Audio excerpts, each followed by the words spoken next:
Esther 4:7a.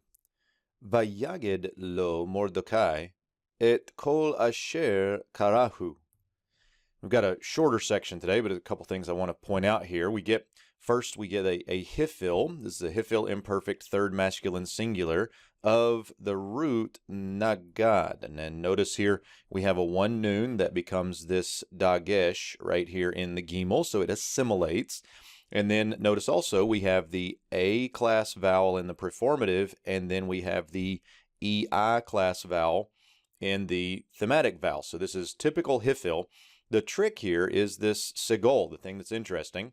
And I want to just point out some morphology pieces here. This first one is the jive forms that we maybe have heard about. We've got in the hifil, the jussive, the imperative to ms, the infinitive absolute, and the vav consecutive.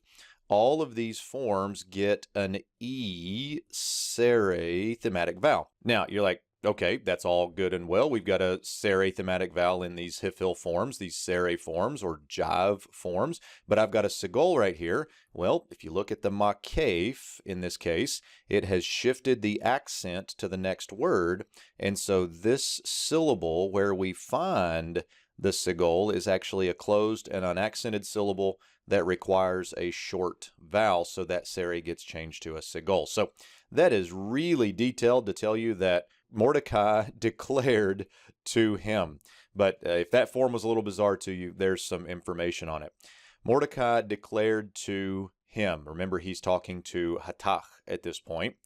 Direct object marker here, all which befell him. The verb that we have here is the verb kara with a final hey. So it's a third hey verb, which technically is a third vav yod verb. And what happens in these when they take the suffixes, this one is the third masculine singular pronominal suffix, is the third hey drops, and then the suffix just adds directly on here.